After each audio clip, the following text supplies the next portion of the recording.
Jadi Oda tuh dari dulu udah pengen banget ada live action One Piece gitu loh. Cuma yang nawarin tuh gak ada yang bisa menurut dia. Gak pernah serak gitu loh. Sebagai eksekutif produser dalam serial ini, Oda Sensei telah terlibat secara mendalam dan memainkan peran integral dalam semua aspek pengembangan. Draft pertama skrip live action One Piece bocor di internet. Ada dua hal yang menarik yang gue temukan dari skrip bocor ini. Apa yang kurang dari eksekusi Roger di manga? Nah, di skrip yang bocor ini ada Kong, ada Sengoku, ada Garp, anjir. Gila lebih ada perubahan. Setelah itu Oda mandang Matt Owens tepat di matanya sambil mengulurkan tangannya gitu, kayak gini gitu, ngomong ke Matt Owens. Oke, sekarang gue 100% percaya sama lo. Ini One Piece moment anjir. Ketika dia hadir di frame ke-11, dia ngejelasin beberapa hal soal live action. Pertama dia bilang bahwa karakter favorit dia yang paling keren dieksekusi di live action ini menurut dia adalah Mihawk. Jadi Roger biasanya tidak YouTuber yang diundang ke set lokasi syuting One Piece di Afrika Selatan. Terus karena dia hadir di sana, dia ngeliat setnya kayak gimana, pemain acting kayak gimana, arahannya. Dia bilang hal ini yang gue lihat tadi ini bakal keren banget dan gue nggak sabar buat lihat. Hello and welcome back to. Hello and welcome to. Halo para nakama. Halo. Gue sepi aja. Ayo. Halo teman-teman semua. Balik lagi di channel Asosiasi Korban Thriller Bark. Ini ada salah satu video pertama kita dari 3 video yang lagi kita buat sekarang. Dan kali ini kita bakal bahas tentang live action One Piece yang kira-kira bakal dirilis, rumornya sih tanggal 31 Agustus 2023 nanti. Bentar lagi. Cuma ada yang bilang September, ada yang bilang Agustus, cuma gue nggak tahu, itu masih rumor. Oke. Cuma intinya apa yang bakal gue sampaikan kali ini adalah tentang kenapa kalian harus excited sama live action ini.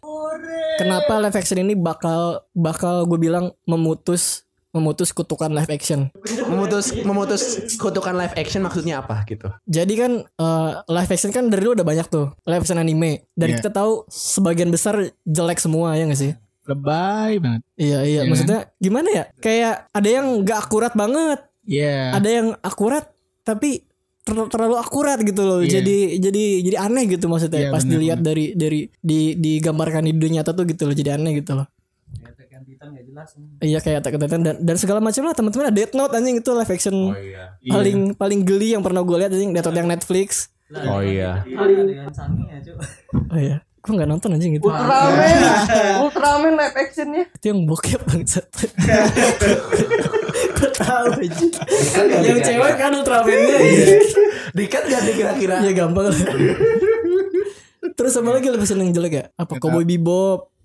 Cowboy Bebop parah. Ya beberapa animal Comtom juga kurang bagus sih kalau kata gue ya. Karena penokohannya gak sesuai gitu-gitu. Ya beda lah pokoknya lah. Menyimpang dari ininya. Ya paling yang bagus beberapa kayak Rurouni Kenshin. Kayak Rurouni Kenshin. Apalagi di Netflix. Apalagi buatan Netflix. Nah apalagi buatan Netflix. Sementara live action One Piece ini bakal dibuat sama Netflix juga gitu loh. Dan dibuat sama studio yang bikin Cowboy Bebop juga gitu loh. Sama Ultraman. Ya enggak dong. Ultraman juga Netflix. Gimana sih Mas? Tapi yang animasi Netflix anjir. Bukan bokep anjir. Nah di luar itu semua, gue pengen ngejelasin hal-hal apa aja yang bikin setelah gue ngikutin produksinya kayak gimana, bikin gue yakin banget kalau live action ini bakal keren banget dan bakal memutus kutukan live action yang pernah kita lihat sebelum-sebelumnya. Sebelum gue lanjut, jadi materinya gue pisah jadi kayak bentuk timeline gitu. Dari awal dari tahun 2017 sampai 2023 akhir-akhir ini. Cuma sebelum masuk situ gue pengen ada beberapa poin yang pengen gue sampaikan dulu. Yang pertama, ini bukan adaptasi anime, tapi adaptasi manga. Oh jadi pure manga. Dan memang anime dan manga One Piece tersebut itu memang ada yang berbeda. Ada yang berbeda. Ya. Ada banyak kayak sensor, perubahan-perubahan. Gak penting lah. Kayak misalkan kalau di manga tuh ada adegan Luffy nusuk matanya. Oh iya. Ya kan? Pas kecil. Emang banyak yang perubahan untuk violence di tersebut bawah matanya sih, bukan iya di bawah matanya buat nunjukin ke Shanks kalau gue tuh laki-laki gitu loh, gue berani gitu loh buat nunjukin gitu. Tapi di anime nggak ada anjir sama sekali. Iya kayak selain di One Piece juga ada yang lain. Iya selain One Piece juga anime juga kayak gitu selalu dapat. Makanya baca manganya juga dong. Terus adegannya Zeff kalau ya kan kalau di manga kan dia kakinya tuh kan dia potong, terus dia makan kan. Iya. Terus makanannya dia dikasih ke si Sanji kan sebenarnya. Kalau di anime dia pendiri Amazon. Hah? Jeff Bezos. Boleh. Tumben lucu. Boleh. Kalau di anime dia Tiba-tiba hilang aja kakinya. bukan kepentok jangkar. Oh iya. Pas dia nyelam ke bawah laut nyelamatin Sanji kepentok jangkar terus dia potong kakinya. Cuma menurut gua adegannya lebih bermakna pakai yang dia makan kakinya. Iya. Dan ngasih meaning ke Sanji anjir untuk enggak nyanyain makanan gitu loh. Bener. Iya kan? Ngelihat si Zeff. Kan. Iya kan ngorbanin kakinya. Oh, Zeff itu kokinya Sanji. Kemana aja? Mana aja bangsat. Nah, itu adalah kelebihan mengadaptasi manga ketimbang mengadaptasi anime. Kita bakal ngelihat apa yang sepenuhnya Oda pengen sampaikan ke kita gitu loh. Nggak ada materi yang hilang dari pikiran Oda ke kita gitu loh maksudnya. Poin yang kedua, anggaran untuk live action ini itu adalah $100 juta. Berapa tuh? Dan mungkin lebih besar. Nah, $100 juta ini setara sama anggarannya Game of Thrones. Game of Thrones season berapa? Semua season ya? Season 1 sampai 7 atau gue lupa season berapa ya? 1 sampai 7 pasti lebih. Pasti season beda. Cuma maksudnya kurang lebih lah Game of Thrones juga segini gitu loh. Dan ini juga $100 juta ini cuma kira-kira doang. Bisa lebih gitu loh maksudnya.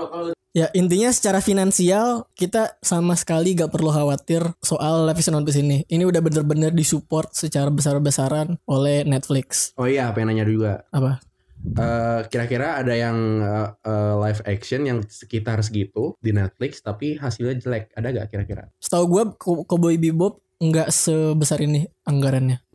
Dan nggak membutuhkan juga sih maksudnya Cowboy Bebop anggaran yang sama untuk kayak karena satu movie doang. Enggak, Cowboy Bebop series. Tapi kan maksudnya kenapa One Piece butuh lebih banyak uang kan banyak banget yang harus kayak misalkan manusia ikan gitu loh, ngerti nggak? Iya. Terus manusia karet. Pokoknya dunia One Piece tuh butuh banget banyak duit untuk dijadikan kenyataan gitu loh maksudnya. Jadi untuk itu kita nggak perlu khawatir secara finansial, kita nggak perlu khawatir. Dan yang ketiga, jumlah episode untuk One Piece live action kita singkat jadi OPLA aja telah berubah dari 10 episode menjadi 8. Banyak orang yang kecewa ngeliat ini kan. Kenapa jadi 8 itu kok sedikit banget gitu loh. Cuma menurut gue ini gak apa-apa sih. Karena kalau misalkan awalnya emang direncanain 10, terus udah syuting, terus berubah jadi 8, bukan durasinya gak berubah gitu, ngerti gak? Iya. Jadinya 8-nya makin panjang gitu loh maksudnya, ngerti gak? Oh iya. Kan? Kalau misalkan yang tadinya 10 episode, misalkan yang tadinya 1 jam per episode gitu, 8 jadi sejam setengah gitu. Durasi per episodenya ya? Iya kayak gitu loh maksudnya. Jadi gak usah khawatirin jumlah episode. Kalau jumlah episode ini kayak Netflix tuh kayak bikin format baru gitu loh. Kalau seri-series tuh harus 8 episode semua gitu loh maksudnya. Oh iya. Pertanyaan juga. Untuk ini kan 8 episode nih. Ini adaptasi manga dari awal sampai apa? Dari awal sampai akhir Is Blue Saga. Oke. Seluruh Is Blue Saga selama satu season ini, selama 8 episode ini. Kurang lebih 100 chapteran lah kurang lebih di manganya. Terus yang keempat, ini yang paling menarik buat gue. OPLA berpotensi menjadi salah satu project besar yang bakalan ngegantiin Stranger Things ke depannya. Tahu nggak? Lu ada yang pernah nonton Stranger Things? Gue tahu Stranger Things series dari season 1 sampai season berapa gitu, 4 kalau nggak salah. Bukan. Kayak original Netflix lah, kurang lebih lah kayak gitu. Nah itu kan kayak Stranger Things kan kayak project besarnya Netflix yang sekarang nih yang masih jalan nih. Nah One Piece live action nih bakal jadi penggantinya gitu loh. Bersamaan dengan live action Avatar The Last Airbender. Iya. Yang di Netflix juga. Oh ya Netflix. Jadi Netflix Avatar The Last Airbender sama One Piece live action ini bakal jadi 2 project masa depan Netflix yang bakal ngegantiin Stranger Things nanti gitu. Kita mulai masuk ke timeline produksinya. 20 Juli 2017, pemimpin redaksi Shonen Jump, Hiroyuki Nakano membuat pengumuman pada perayaan 20 tahun manga One Piece bahwa One Piece mendapatkan adaptasi live action Hollywood. Nakano juga mengkonfirmasi bahwa Tomorrow Studios yang diawasi oleh Marty Edelstein akan mengerjakan proyek tersebut. Nah, di sini dia bilang, saya sudah jadi fans One Piece selama 20 tahun. Saya merasa terhormat. Oda mempercayakan live action ini ke kami dan saya akan berusaha untuk membuat live action ini sangat sukses. Nah, terus Oda nambahin, udah ada banyak obrolan tentang pembuatan live action dalam 20 tahun terakhir. Sekitar 3 tahun lalu kita mulai pertimbangan ini dengan serius. Setelah banyak lika-liku, akhirnya kita menemukan partner yang cocok. Secara kebetulan kita membuat pengumuman produksi live action ini pada peringatan 20 tahun manganya. Gue seneng banget. Pengumuman ini mungkin bakal menimbulkan banyak kekhawatiran, tapi satu syarat gue untuk live action ini adalah jangan pernah mengkhianati fans yang telah mendukung manga ini selama 20 tahun. Maksudnya mengkhianati di sini tuh apa? Tahu tuh apa tuh, Bung? Apa tuh mengkhianati? Ya, maksudnya Oda ini banyak tuntutan ini. Gimana ya? Terlalu apa ambigu gitu. Jangan menyimpang dari sumber. Kayak udah perjanjian, kalau lu menyimpang udah deal selesai gitu maksudnya. Iya, season aja. Iya gitu selesai. Udah 1 season aja udah. Kalian para fans harus excited dan tunggu pengumuman selanjutnya. Ini bakal keren kata Oda. Terus ada tambahan dari Hiroyuki Nakano. Dia bilang sebelumnya udah ada tawaran dari beberapa pihak tentang live action. Tapi kita nggak benar-benar puas karena beberapa alasan. Tapi kali ini akhirnya kita udah ketemu yang cocok sehingga kita bisa bikin pengumuman. Artinya pada tawaran kali ini, kita beneran nganggap project ini udah melebihi ekspektasi kita. Jadi mohon nantikan live action ini. Ini udah banyak banget dapat lampu hijau dari berbagai pihak gitu loh maksudnya. Iya. Iya benar. Jadi sebelum mereka deal, udah banyak persyaratan-persyaratan yang pada akhirnya ini disetujuin gitu loh. Jadi kalau lu nggak percaya sama Netflix, setidaknya lu percaya sama Oda anjir. Iya. Iya nggak sih? Nggak percaya sih. Oda bukan Islam gue. Terus ada tambahan dari Arthur Library of Ohara. Dia salah satu YouTuber One Piece yang paling terkenal di Indonesia. YouTuber luar maksudnya. Kayaknya dia kayak dikontrak gitu loh. Buat bantu promosiin live action ini gitu. Dia belum bisa ngomong banyak. Dia bilang, jadi Oda tuh dari dulu udah pengen banget ada live action One Piece gitu loh.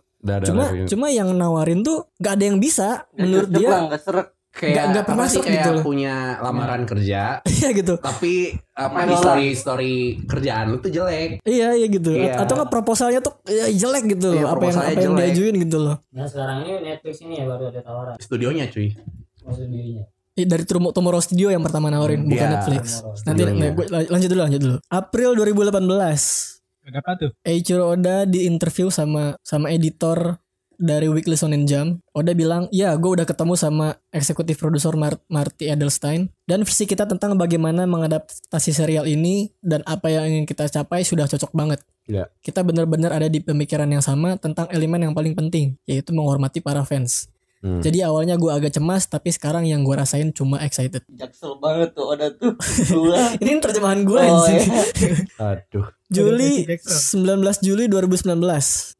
Weekly Shonen Jump mengumumkan Matt Owens menjadi salah satu penulis dari OPLA. Nah ini Matt Owens ini orang yang menarik banget. Nanti bakal gue jelasin lagi. Nanti ada itunya. Nanti ada penjelasan lebih lanjut lagi. Story-nya. Matt Owens bilang, gue cinta banget sama One Piece. Dapat kepercayaan Oda dan semua orang di Shueisha dan Tomorrow Studio untuk mengemban tugas besar mengadaptasi petualangan epik ini menjadi live action adalah kehormatan terbesar buat gue. Gue ingin memanfaatkan passion gue untuk One Piece dan membuat seri live action ini sesuai dengan cerita aslinya dan gak cuma memuaskan fans lama tapi juga mendatangkan fans baru. Terus dia bilang, I need to fuck this up. Maksudnya gimana ya? Aku butuh open BO. Bukan. Ini tuh itu konotasinya positif. Jadi gini loh, ngadaptasi One Piece itu kan kelihatannya kayak mustahil gitu loh. Iya. Jadi kalaupun ada yang harus gagal, harus fans One Piece yang bikin ini gagal gitu loh. Gak boleh orang lain gitu loh. Harus gue yang megang gitu kata dia tuh. Gue fans jati One Piece gitu loh. Iya berarti kalau misalkan gagal dia juga gagal. Iya kalaupun gagal yang gagal harus gue gitu. Gak boleh orang lain gitu menurut dia. Karena gue yang paling tahu One Piece di antara semua orang-orang yang kerja di industri ini gitu. Kata si Matt. Terus Marty Edelstein bilang lagi, ketika gue pertama kali lihat presentasi Matt yang menjelaskan visinya tentang live action ini, gue langsung mikir kalau dia bakal cocok banget buat handle project ini. Yang paling bikin gue teruskan adalah Matt ini fans gila One Piece. Jadi gue senang banget bisa kerja sama bareng penulis naskah berbakat seperti Matt yang kebetulan juga sama-sama fans One Piece. Iya. Jadi sekarang kita udah ada deal-dealan antara Shueisha, publisher One Piece, manga One Piece, dan Tomorrow Studios. Ada dua pihak yang terlibat. 29 Januari 2020, One Piece live action by Netflix telah diumumkan. Jadi sekarang One Piece bakal co-produce tuh.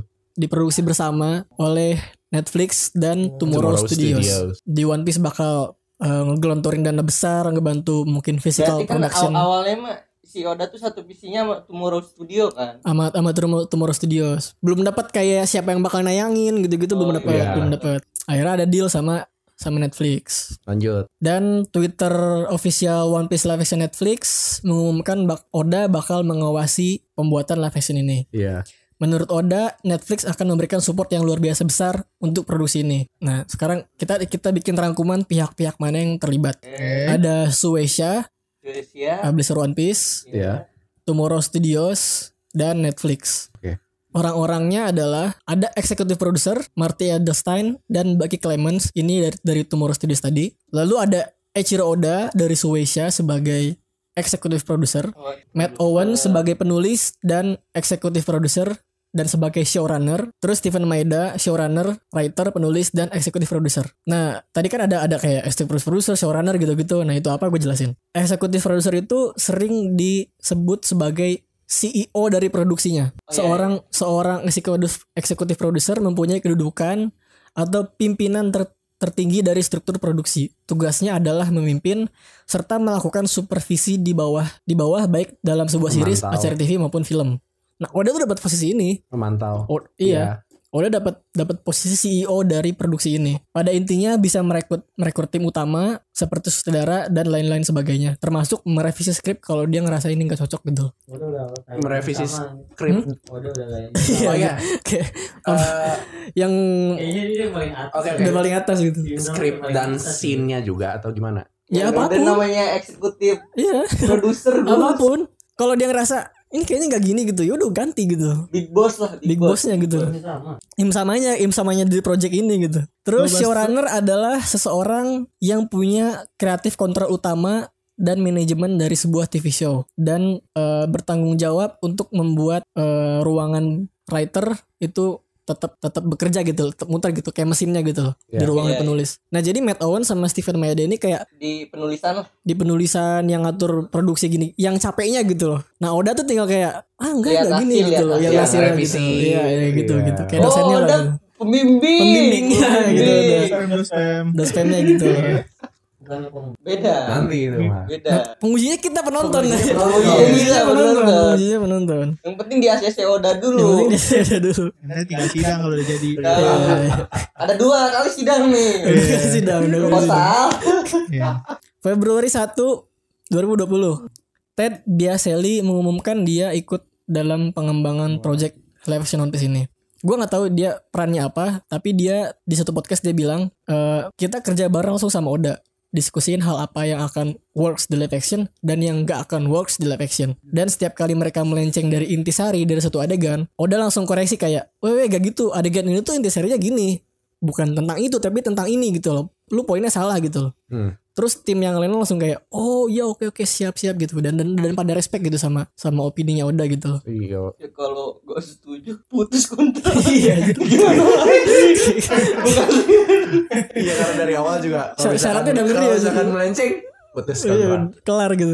Dan hasilnya Oda udah lihat footage mentahnya yang belum diedit. Menurut dia keren banget hasilnya. Dan dia adalah orang yang paling khawatir sama kualitas live action One Piece ini. Terus Arthur nambahin, kalau Oda ngecek tiap bulan, nge-review semua pemain, semua casting, ngecek secara pribadi dan nge-review secara pribadi skripnya. Berat dong. Pantes anjing banget yang libur. Berat. Iya. Emang yang pas Oda libur sebulan itu yang abis Wano. Ngecek semua. Itu tuh dia kalau nggak salah mau ngerjain live action itu yang waktu itu tuh. Aduh, berat itu teh. Liburnya teh enggak libur. Iya.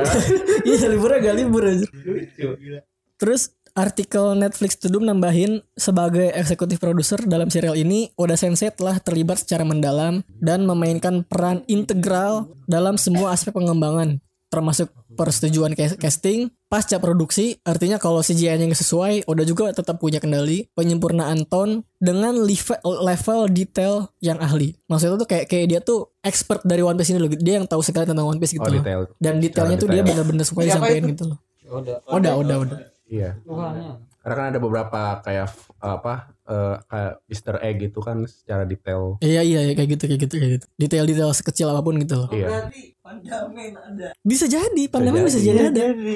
Nah, terus Maret 16 2020, draft pertama skrip live action One Piece bocor di internet. Dikarenakan siapa? Oleh siapa? Gue nggak tahu. Di forum apa? Nah, gue nggak tahu bocornya di mana. Cuma ini gue nggak kan ada yang meragukan ini asli atau enggak kan skripnya. Tapi setelah itu bocor, Netflix langsung take down semuanya gitu loh. Oh iya. Berarti ini asli gitu loh. Jadi sebenarnya kita dan kita bahaya kalau nggak boleh. Enggak sih, enggak. YouTuber lain udah banyak yang ngomongin kok. Apa? Skrip bocor ini? Nggak, maksudnya nggak boleh. Nggak boleh ngaku-ngaku. Bisa kena kita. Aduh. Kita udah pegang skrip bocorannya dan nanti kita bakal bacain sebagian. Sudah ditranslate ke bahasa Indonesia. Nah, ada dua hal yang menarik yang gue temukan dari skrip bocor ini. Walaupun mungkin udah direvisi ya. Apa yang kurang dari eksekusi Roger di manga menurut lo atau di anime? Kurang. Adegan potong kepalanya nggak diliatin. Nggak dipotong kepalanya, ditusuk. Oke, apa lagi? Apa? Kurang itu kan eksekusi Raja Bajak Laut, tapi yang datang. Tapi gak ada pengawalan dari admiral atau wakil admiral atau siapa gitu, ngerti gak? Oh di itu nggak ada. Gak ada di anime. Gak ada anjir. Anime apa manga itu? Anime dan manga. Cuma algojonya doang anjir. Gak kayak ngeksekusi orang besar S. Gitu. Iya, S kan itu rame kan eksekusinya.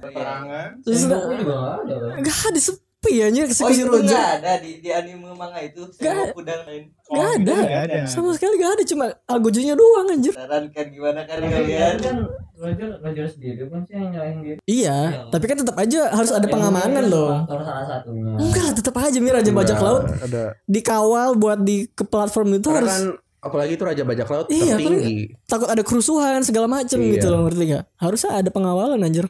Nah, di skip yang bocor ini ada Kong, ada Sengoku, ada Garp anjir. Gila lebih ada perubahan, lebih menghidupkan. Iya. Suasana. Ini perubahan yang sangat gila anjir untuk eksekusi Roger ini keren banget kalau emang bener diuji nanti ya. Dan gak dikonfirmasi Oda itu juga. Belum.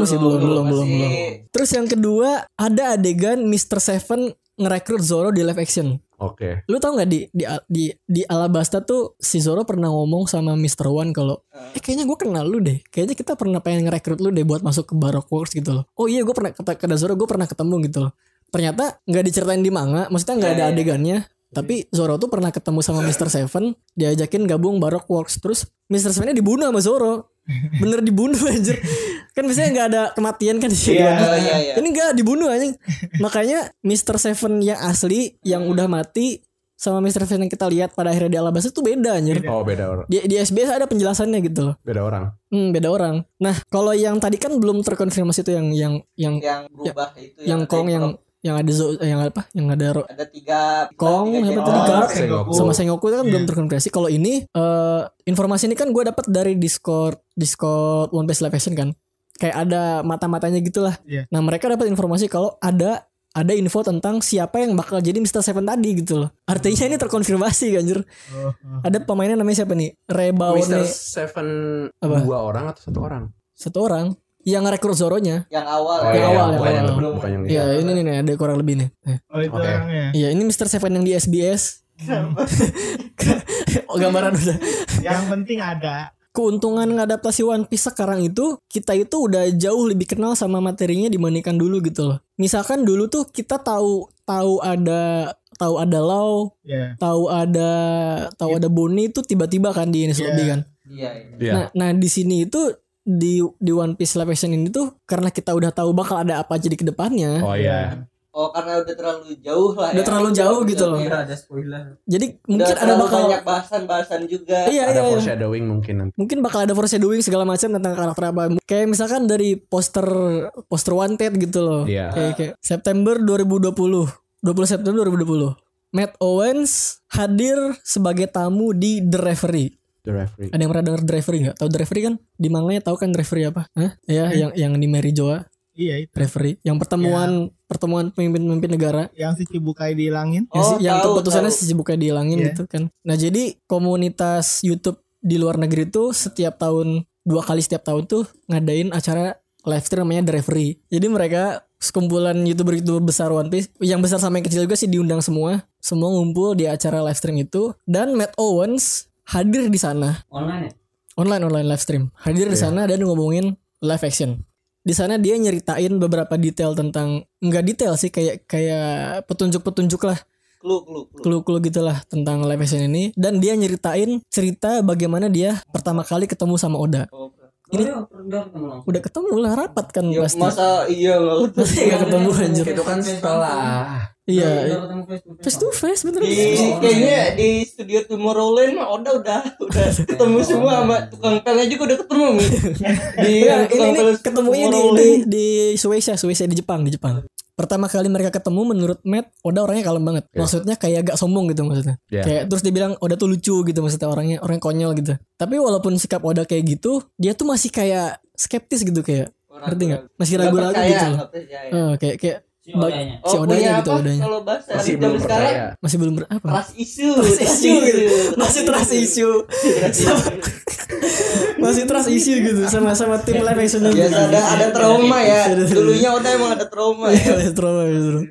One Piece ini segalanya buat gua, dan gua gak akan asal nerima kerja sama lu gitu kata Oda. Sebelum-sebelumnya udah ada banyak kok yang ngajak bikin live action. Sebelumnya juga mereka pada bilang ini bakal keren kok, bakal semegah mungkin gitu. Terus si Matt tuh kayak ya iya sih gua ngerti kata dia. Terus dia bilang ke konten-konten kreator lain di referee, dia bilang, tapi gue akan menceritakan apa yang gue ceritakan ke Oda yang pada akhirnya mengokohkan awal mula pertemanan gue dengan Oda. Langsung dapat nomornya. Langsung ada grup. Kirim video lucu ke DM. Ini ngirim reels. Stiker One Piece. Ngetek di komen gitu. Jadi mereka pertama kali ketemu di sebuah meeting selama 3 jam di Suecia kalau nggak salah, yang ngebahas tentang rencana dan strategi Netflix bersama Matt Owens sendiri selaku penulis dalam mengadaptasi One Piece. Kayak mau dibawa kemana nih, mau digimanain gitu live action ini. Di meeting itu walaupun Matt Owens udah ngejelasin ke Oda kalau dia sangat kenal dan cinta dengan One Piece, tapi tetap aja Oda masih ragu, masih setengah hati. Lalu setelah meeting tersebut mereka makan malam. Kayak di Jepang tuh emang kulturnya tuh kalau habis meeting tuh makan malam gitu. Udah biasa gitu di sana tuh. Dan mereka duduk saling berseberangan di satu meja. Kayak misalkan yang ngerti maksud gue? Kayak di meja. Ya gitulah, paham lah. Iya, depan-depanan gitu, depan-depanan. Di bawah sana depan-depanan. Nah, di momen tersebut Oda minta maaf gitu kayak sorry ya kalau tadi gue agak terkesan agak sombong, terkesan agak keras. Soalnya gue pengen kalau yang adaptasi ini tuh ngerti gitu. Ini tuh segalanya buat gue. Ini tuh anak gue gitu One Piece tuh. Dan bahwa One Piece ini dibuat oleh penuh passion dan pertimbangan dan perencanaan yang matang. Jadi gue hati-hati banget gitu dalam hal ini gitu. Terus abis itu Matt Owens cerita ke Oda di awal umur 20 tahunnya, awal-awal 20-an dia sempat ngalamin depresi yang sangat berat kata dia. Dan pas dia lagi depresi itu dia nyoba nyari series buat dia tonton supaya dia teralihkan dari depresinya. Akhirnya dia nemu One Piece. Terus dia bilang gini ke Oda. Salah satu hal terhebat dari One Piece adalah bahwa One Piece itu sebuah kisah yang sangat dekat dengan kita. One Piece adalah kisah tentang tragedi, rasa sakit, dan kesedihan. Yang akan tetapi pada akhirnya semua itu bukanlah hal yang menentukan siapa kita sebagai seorang individu. Yang menentukan siapa kita sebagai seorang individu adalah bagaimana kita mengubah tragedi, rasa sakit, dan kesedihan yang kita alami tadi untuk memotivasi masa depan kita. Dan tidak ada yang berhak untuk melalui semua itu secara sendirian. Melalui tadi kesedihan, tragedi, dan rasa sakit itu secara sendirian. Tidak ada seorang pun di dunia ini yang layak untuk sendirian. One Piece menyampaikan itu ke kita gitu. Dan ketika kita menemukan orang-orang yang memotivasi, mengangkat kita, membantu kita dari kejatuhan kita, dari tragedi yang kita alami, hubungan tersebut adalah kekuatan terbesar di dunia ini. Dan itu adalah kisah yang ingin gue angkat di live action One Piece. Jadi gue tahu udah kalau One Piece itu sangat berarti buat lo, tapi One Piece juga sangat berarti buat gue, karena sejujur-jujurnya gue percaya bahwa One Piece telah menyelamatkan hidup gue. Setelah itu Oda mandang Matt Owens tepat di matanya sambil mengulurkan tangannya gitu, kayak gini gitu, ngomong ke Matt Owens. Oke. Drama banget anjir. Ya emang itu emang gitu Jepang kan.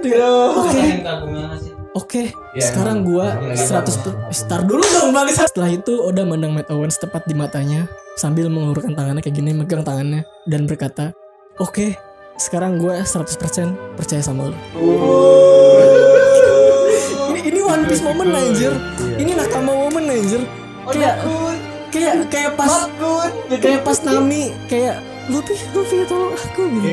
Terus akhirnya Luffy kayak oke gitu ya guys. Iya kan. Ini drama banget sih. Tapi keren anjir. Keren semua. Kayak di One Piece tuh kan ada backstory tragisnya dulu gitu. Ini tuh backstory tragisnya anjir. Yang si Matt Owens depresi dulu gitu. Ini tuh backstory tragisnya anjir. kayak momen Nami pada akhirnya menunjukkan kepercayaan ke Luffy gitu kan kayak ini momen One Piece anjir. Diwujudkan di dunia nyata anjir oleh orang yang ngerjain lapisin One Piece gitu. Ini puitis anjir. Ini puitis banget sumpah. Terus di referee itu dia nambahin beberapa hal lagi. Dia bilang dalam mengadaptasi One Piece ada 3 elemen yang paling penting yang harus ada. Pertama, One Piece itu bikin lu ngakak, bikin lu nangis, dan bikin lu bilang what the fuck gitu. Enggak, ini kata Matt Owens.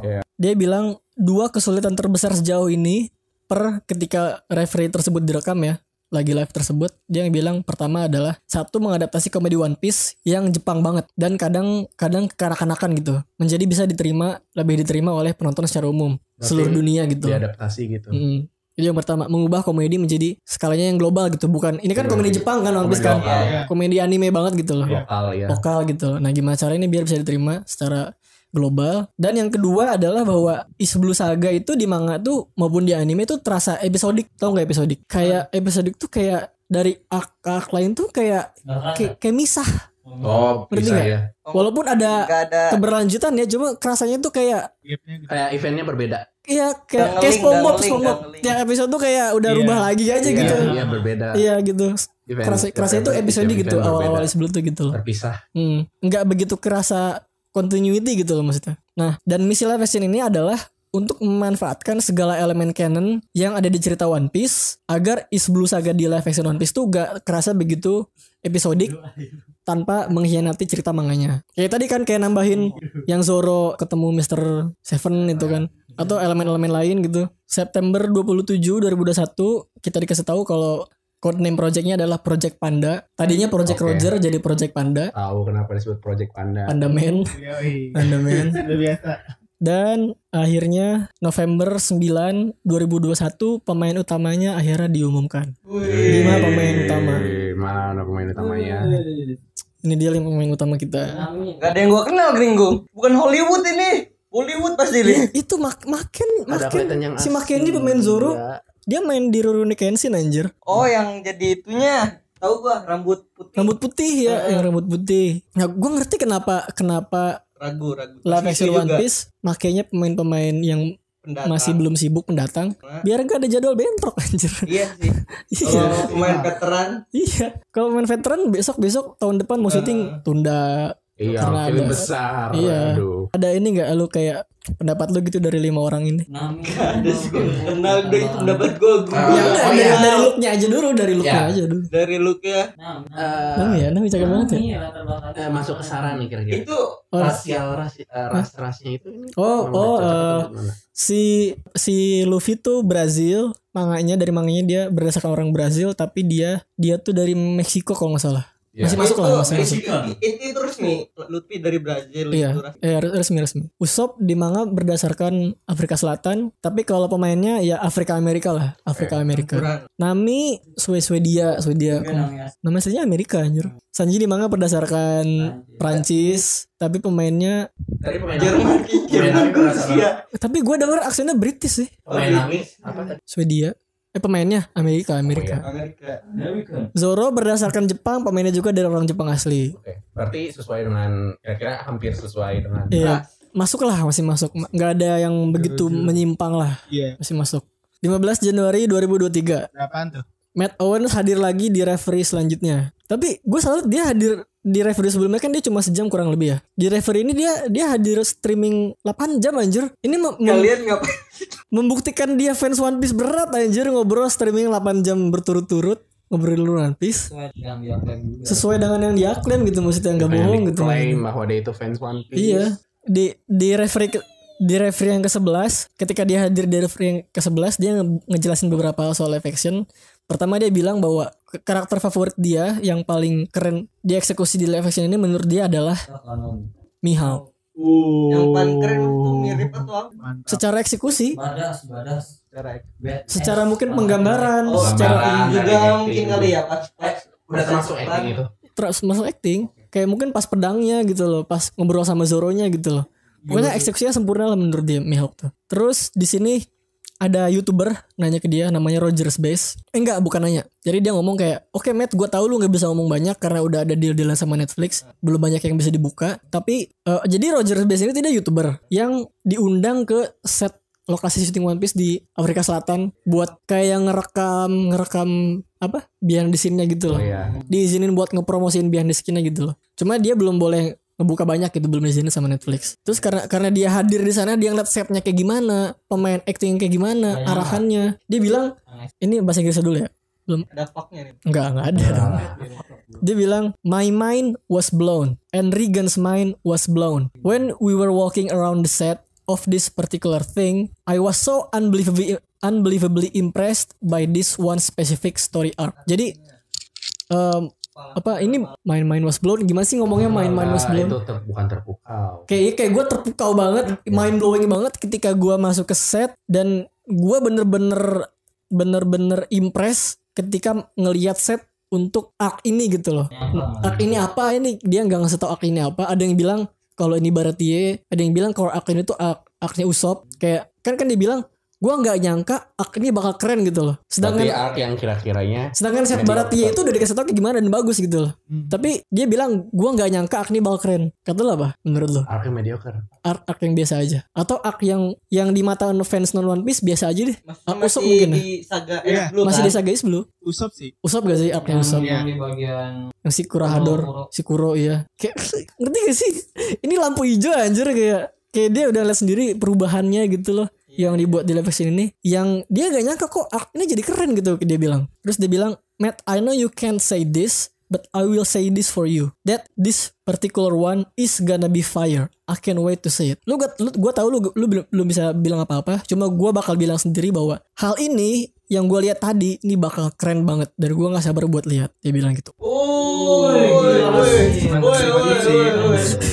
Si Roger yang Rogers Base ini YouTuber. Terus YouTuber lain Parvision. Kita nggak nanya sih. Ya kan kita nggak ada. Parvision dia bilang, "Everybody on the set is a huge One Piece fan. Every single person. Semua orang di lokasi syuting itu fans One Piece. Setiap orangnya gitu loh, bener-bener setiap orangnya. Entah mereka dari tukang pele juga. Saya nonton One Piece. Iya. Entah sebelumnya fans One Piece atau setelah dia ikut project ini jadi suka gitu loh. Terus Emily Rudd, Nami ya. si Nami, mereka tuh Nami sama Matt Owens nongkrong sama YouTuber lain di sebuah bar gitu ngomongin One Piece 12 jam sampai jam 4 pagi gitu di sebuah bar gitu di sana gitu di Amerika. Ya siapa lagi yang bukan gitu kalau fans One Piece anjir. Iya benar benar banget. Kayak ini bener-bener apa ya mengokohkan gitu kalau passion kalau gairah. ketika mereka bilang yang ngerjain tuh fans One Piece ini tuh nggak bohong gitu maksudnya. Ya kan. Terus YouTuber yang lain nama channelnya Hidden Island, dia bilang Hidden tersembunyi. Dia bilang karena One Piece ini sangat-sangat kartun dan visualnya juga sangat-sangat kartun. Salah, anime. One Piece ini sangat-sangat kartun. Ngerti gak maksudnya? Ngerti. Apa? Sangat-sangat Mulai masih maksudnya sangat-sangat esensinya kartuni. Iya. Jadi kayak misalkan lagi komedi misalkan misalkan karakter lagi marah, mulutnya jadi pada tajam gitu kan. Imajinatif. Bukan menunjukkan marah yang serius. Ya, atau kaget matanya keluar gitu. Kayak gitu. Gimana dia adaptasinya? Contohnya Iya. dulu sama Nami. Iya kan, tiba-tiba bonyok kan. Gimana dia adaptasi? Terus dia nanya, "What's the approach?" Apa pendekatan dari tim live action ini buat ngadaptasi itu gitu loh. Apakah mereka bakal bikin live actionnya lebih realistik dibandingin manganya gitu. Terus si Matt ngejelasin, ya dunia One Piece-nya bakal tetap terlihat persis seperti dunia One Piece. Apakah karakternya bakal punya gigi tajam ketika mereka lagi marah? Ya enggak, kita nggak bakal kayak gitu loh. Cuma elemen yang membuat One Piece menjadi One Piece, kita nggak menjauh dari itu gitu. Berarti komedinya nggak terlalu dipaksain kayak Gintama kan sebenarnya komedinya di anime lucu. Cuman pas live action tetap dimasukin ya? Kayak berlebihan. Jadi cringe kan maksudnya, jadi maksain kan. Paling nanti dapat diadaptasi yang Iya. komedinya. Terus kayak misalkan Sanji itu kalau di manganya kan Sim kan, tau Sim enggak? Iya. Kayak bucin gitu, bucin gak karuan gitu. Iya. Nah kalau di sini tuh dia lebih ke flirt, lebih genit gitu loh. Diturunin lah kadarnya, diturunin gitu. Laki-laki gombal. Laki-laki gombal gitu maksudnya. Masalahnya kalau emang mau ngikutin manga banget itu bukan jokes lagi, itu udah pelecehan seksual anjir. Masalahnya ya kalau emang bener-bener dipersisin gitu sama di manganya gitu, nggak ada mata lope-lope gitu lah gitu kalau lagi ngeliat perempuan gitu kan. Predator. Terus kayak misalkan kayak Luffy ngeliat makanan banyak terus di semua dimasukin terus habis itu perutnya jadi gede gitu kan. Ya, mereka nggak bakal ngelakuin itu gitu loh. Tapi Sanji manggil Nami San pakai apa Nami aja kan gitu. Tapi kalau misalkan yang mungkin ada bahasa Inggris mungkin ya, diadaptasi bahasa Inggris. Mungkin Miss Nami atau apa gitu gue nggak tahu. Kalau yang Luffy suka makan itu kalau dihilangin kurang ya. Suka makannya enggak, tapi kayak misalkan semua makanan langsung gitu, terus tiba-tiba perutnya jadi bulat, enggak gitu sih, enggak kayak gitu. Gambarinnya ya. Iya. Karena walaupun maksa ini gituin kelihatannya bakal konyol gitu maksudnya. Bakal adaptasi sesungguhnya kayak makannya berantakan. Iya mungkin gitu. Mungkin lebih ke situnya lah gitu. Nanti bikin mukbang saja. Terus dia bilang you need to tiptoe between being too faithful but not too faithful. Jadi ini ada selama ngerjain live action itu antara nyimbangin menjadi akurat tetapi tidak terlalu akurat gitu loh. Kayak di sini si Arthur ngejelasin sejauh ini tuh pembuatan live action itu kayak keseimbangan antara Oda yang ngerti banget One Piece-nya, yang ngejaga nyawa dari One Piece-nya, sementara tim live action-nya yang lebih tahu gimana caranya bikin series gitu. Gimana caranya bikin film gitu maksudnya. Menemukan keseimbangan dari antara dua itu gitu loh. Ada yang nanya Mr. Morch, YouTuber yang namanya Mr. Morch, dia nanya, menurut lu adegan mana yang paling lu pengen banget orang lihat dari live action ini gitu. Terus si Matt bilang, gue paling pengen orang ngelihat adegan Help Me yang Luffy tolong aku. Luffy tolong, iya tuh, yang di Arlong, iya Nami. Iya. Menurut dia itu adegan Yang pakai baju hijau kan. Yang pakai baju hijau. Menurut dia itu adegan paling bagus. Terus dikasih topi jeraminya kan. Jadi itu beneran nanti aja. Mungkin bisa jadi. Berarti ya maksudnya Tapi dari Yang maksudnya dari aktornya juga maksudnya untuk acting kayak nangisnya jangan terlalu bayi banget yang realis. Nah itu gue belum tahu sih, kayak nangisnya One Piece tuh ugly cry, itu nggak ugly cry? Iya tahu. Nangis jelek gitu. Iya emang. Apakah di Alien Passion bakal nangis jelek juga apa nangis natural gitu? Kita belum tahu sih kalau itu. Sulit ya. Iya. Tapi pas ketenya itu ugly cry anjir. Ya enggak sih? Iya emang bener. Yang pas yang Help Me. Ngejebeng-jebeng gitu. Iya gitu, yang langsung ngejebe-jebe gitu. Pokoknya cantiknya Nami yang tadi tuh yang asli jelek lah. Terus nangisnya. Terus dia bilang selama nonton perhatiin layar, perhatiin Easter egg, perhatiin semua kayak koran dari apa tuh? Itu lebih analisis aja. Tuh bener berarti satu episode terus 5 kali nonton. Itu lebih analisis. Itu enjoy aja. Itu ya maksudnya bakal ada hal menarik gitu kayak wanted poster, kayak mungkin lu bakal ngeliat posternya Silo mungkin dari Is Blue gitu kayak. Keren juga. Bisa jadi. Makanya itu buat siapa artisnya tampilannya gimana ya. Iya. Atau mungkin baru sketsa doang gitu di wanted poster. Ini lagi sebek. Atau cuma itu. Siapa tahu Atau cuma garis-garis hitam doang. Ada cuplikan. Januari 30 akhirnya kita dapat first look dari One Piece live action, kita dapat poster. Posternya baru datang. Baru dapat poster dan ini first looknya. Lumayan keren lah ya. Ini resmi dari Netflix. Lumayan lah, maksudnya si pemeran utama Luffy-nya nggak terlalu gede kayak Zoro badannya awal. Usap gede banget. Jadi banget, iya Usap juga harus coba gak apa-apa lah. Kan poinnya adalah ke pengejutannya itu loh. Iya benar. Ke pengejutannya. Nah, yang ada dilema gak jelas pas first look ini dirilis, yaitu si Luffy pakai sepatu. Oh iya, yang kemarin sendal ya. Harusnya sendal. Ini kemarin ramai banget nih di bilang pakai swallow.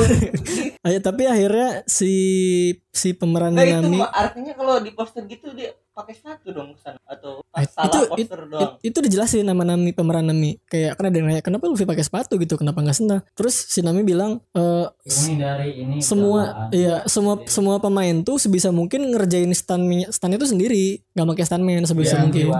Iya. Jadi kalau lu aksi stunt pakai sepatu, pakai sendal, kaki lu berdarah gitu loh maksudnya. Kayak putus, kayak swallow, pernah gak lu lari-lari pakai swallow terus putus gitu? Sakit lu berdarah gitu. Berbahaya. Iya gitu. Jadi gak mungkin di live action Luffy lari-lari nendang-nendang pakai sendal gitu. Tapi kayaknya kurang kuat gue sendal dengan kecelakaan. Kayaknya agak apa? Alasannya kurang kuat. Tiba-tiba ganti pakai. Mungkin nanti kayak nggak di. Emang nggak biasa pakai sendal kayaknya. Tapi lu pernah gak sih pas kecil lari-lari sendal lu putus? Iya, putusnya mah iya. Cuman kayak itu kayak resiko yang bisa diambil gitu. Iya, kalau berdarah gak bisa syuting besok nih. Bukan maksudnya kayak apakah bisa kayak bagian standnya doang itu apa? Pakai sendal terus kira-kira bagian. Iya, ada yang bilang pas adegan actionnya sendalnya di CGI gitu. Iya. Mahal dong, budgetnya mending buat hal lain menurut gua. Maksudnya enggak seberbahaya apa dengan juga tahu. Iya. Kalau lu nanya seberbahaya apa? Kalau misalkan sebuah tim produksi udah bilang ini berbahaya, profesional bilang ini berbahaya, ya gue percaya ya. Gini juga. Udah di ACC belum? Semua perubahan di ACC sama Oda. Oke. Jadi yang penting udah di ACC. Jadi udah jelas lah. Kalau misalkan penonton gak suka, jangan salahin itu produser. Jangan salahin Oda. Iya. Oda ini perubahan yang Oda setujui gitu maksudnya. Dosling udah setuju gitu. Berarti emang benar kalau tampilan poster kayak gini berarti ntar juga mainnya kayak gitu. Pakai sepatu gitu. Mungkin dari kostum yang kita lihat dari first look ini mungkin ada yang beda. Cuma kalau sepatu kayaknya udah fix sih. 4 Mei 2023 muncul pesan dari Oda soal live action. Netflix sudah janji kalau live action ini nggak bakal rilis kecuali gue udah puas sama hasilnya gitu. Oh, jadi misalnya udah jadi lihat dulu sama Oda. Iya. Muasin Oda dulu baru dirilis. Ganti sih sendal ya sih kayaknya. Dari sepatu ke sendal sih. Kurang puas sendal. Cuma maksud gue di kabar udah produksinya udah beres tuh udah ada kabar belum misalkan syutingnya udah beres? Syuting udah beres. Ini lagi di post production. Iya, udah lagi CGI-an mungkin lah ya. Nah, maksudnya lu setelah ngelihat statement dari Oda kayak gini lu kurang percaya apa lagi anjir? Mereka janji mereka gak akan rilis kalau gue belum puas gitu. Ini sebuah statement yang besar men. Untuk live action ini gini. Ya berarti kalau misalkan kita yang gak puas kita salahin Oda. Iya. Cuma bagi gue sih ya kalau lu gak percaya sama Netflix, at least percaya sama Oda aja udah. Tapi sebenarnya dari kita juga harus memahami sih kayak emang banyak berat menjadikan realitanya itu berat tuh kayak acting nangisnya aja harus dipikirkan gimana actingnya. Di pesan ini kan udah bilang kan, di sini dia bilang gini nih, we obviously, even though they understand each of the characters, we obviously come from very different cultures. So when it comes to entertainment, we have different codes, skill sets, and aims. Jadi walaupun kita udah ngerti karakter gimana nih, walaupun mereka ngerti nih tim dari Netflix atau Tomorrow Studios, jelas-jelas kita datang dari budaya yang berbeda gitu loh. Iya. Jadi untuk urusan hiburan udah punya nilai-nilai yang berbeda, skill yang berbeda dan visi yang berbeda gitu loh. Dan Oda sendiri sempat bingung gitu, kok kita pengen bikin hal yang sama tapi nggak ada di pikiran yang sama gitu loh. Outputnya beda gitu loh. Terus akhirnya udah bilang, we've been hard at work the entire time, kita udah kerja keras selama ini dan sekarang akhirnya each and every entity involved is working in sync. Akhirnya semua orang yang terlibat di produksi ini bekerja secara selaras. Yeah. Walaupun sebelumnya udah banyak perbedaan gitu. Udah bisa ada perbedaan yang ditemukan jalan tengahnya gitu loh maksudnya. Berarti enggak terlalu Odanya enggak terlalu jadi big boss. Dia juga agak kayaknya menurunkan egonya beberapa hal gitu untuk beberapa hal terlalu restricted. Enggak, bukan menurunkan ego. Dia lebih memahami bahwa dia bikin manga One Piece tuh walaupun cerita One Piece tuh global ya, tapi tetap dialognya, gaya bicaranya, jokesnya, semuanya tuh ala-ala Jepang gitu loh. Yeah. Nah dia ngerti kalau ini ditayangin di Netflix, apalagi live action, nggak bisa pakai jokes yang sama gitu. Ada adaptasi dari kultur-kultur lain. Iya. Bukan lebih ke Oda yang ngalah, tapi Oda yang mencoba mengerti kultur sana gitu. Udah paham gitu loh. Itu beda budaya gitu. Dan gimana cara nanti Oda mengadaptasinya ya. Ya berarti itu hasil adaptasi kultur-kultur yang masuk ke One Piece live action One Piece tersebut itu sudah di-ACC oleh Oda. Sudah di-ACC oleh Oda. Semua perubahan adaptasinya. Iya. Itulah tentang produksi di balik layar live action One Piece. Iya. Kurang lebih itu semuanya. Sabar banget nonton. Udah gua video kali di foto kali ya. Ada backstory-nya juga. Ada backstory-nya dulu anjir. Kesimpulannya menurut gua banyak banget positivity sih di produksi ini gitu loh. Dari semua yang ngerjain yang ngerjain banyak banget fansnya gitu loh, dari penulisnya, dari kru-krunya, kayak terus mereka tuh tim produksinya juga mau memahami, membaca kembali ke source material gitu maksudnya, nggak menyimpang jauh gitu loh maksudnya. Apapun itu tetap kembali ke manga semuanya gitu loh. Itu yang paling gue apresiasi, dan bahwa Oda ada di posisi teratas gitu loh, di puncak kendali. Ya doain aja semoga Oda panjang umur. Buat ngawasin ini gitu seterusnya gitu. Untuk skrip yang bocor kita tunggu. Oke. Ke situ dulu apa kita bahas pemain lebih lanjut dulu? Bahas. Boleh. Udah jam berapa sih?